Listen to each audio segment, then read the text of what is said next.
Kazivai zvakare vana vaMwari, mufaro wangu kuchingamidza pachirongwa chedu chamazuva ose kunhai pastor. Pachirongwa chino tiri kuedza kubatsirana kupindura mibvunzo yatinogona kunge tiinayo inokwanisa kupindurika nezviri mukati meBhaibheri.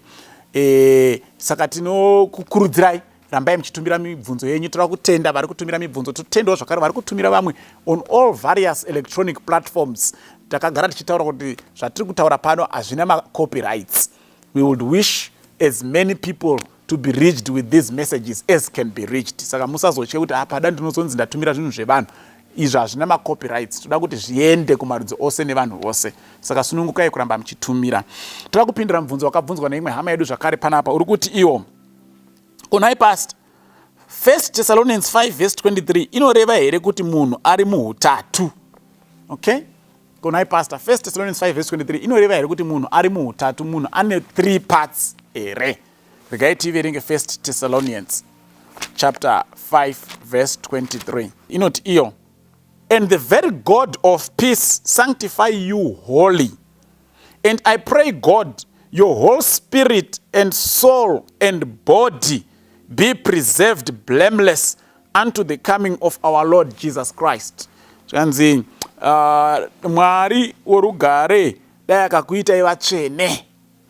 Zvanzi ndinonamata zvakare kuna Mwari kuti mweya wenyu shona inozoshaya hayo mazwi, because not spirit and soul, shona inongoti mweya zvese zviri tu, nemiviri yenyu aichengetedze isina gwapa kusvikira pakuuya kwaJesu Kristu.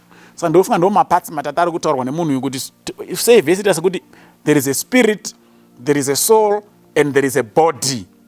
Okay, saka language iyi inotoshandiswawo pakawanda, haisiyo vhesi yega inoshandisa izvo, my spirit, my soul and so forth. But regai ndikasike ndataura kuti hairevi kuti munhu ane 3 parts. Mazwi ari kushandiswa pari kunzi spirit, soul achishandiswa muBhaibheri kazhinji kacho especially kureva kushandisirwa vanhu. Anoreva like izwi ranzi spirit apa iri kuchiGreek kwacho ndi pneuma. Pneuma inoreva iyo wind, mhepo chaiyo inovhuvhuta inonzi pneuma. Okay? But inozotora wera rechirungu rekuti pneumatic. Okay? Yeah. Inorevawo zvakare breath, kufema, mweya watinofema uya.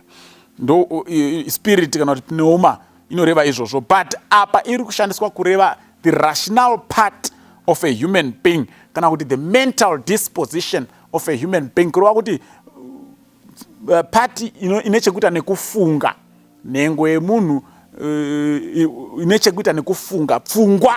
Saka munhu akati my spirit is troubled, anogona kunge ari kureva kuti ndakashushikana mukati mepfungwa. Okay? Pneuma. Then yanzi soul, psyche. Okay, in Greek psyche inogona kureva the heart kana ichishandisirwa pamunhu, kana kuti the part ine ma-feelings kana kuti ma-emotions. Part yemunhu yema-feelings nema-emotions kana kuti moyo. Ukazwa munhu achiti moyo wangu wakashungurudzika, moyo haushungurudziki. Basa remoyo dzingori tsinga dzakasimba dzinopomba ropa chete. But ukazwa munhu achiti moyo wangu wakashungurudzika, the heart is used to symbolize the citadel of emotion in a human being. Saka zviri pamunhu, Mwari akasika vanhu vari ma-emotional beings. Mwari akasika vanhu vari ma-rational beings vanogona kufunga vachidecide vega. Saka those 2 parts, the rational being kana the mental part yemunhu the emotional being yemunhu and the physical being, ndo zviri kutaurwa naPaul kuti dai izvozvo zvikachengetwa naMwari zvakachena, pfungwa dzenyu ngadzigare dzakachena, ndo yanzi spirit yatati pneuma. Dai pfungwa dzenyu dzikasasvibiswa nemimwe mifungo nendangariro dzakaipa dzepasi rino. Uyewo zvakare even emotionally, dai ma-emotions enyu akagara akachena, musava emotionally evil, ndo yairi kunzi soul kana kuti psyche. Okay?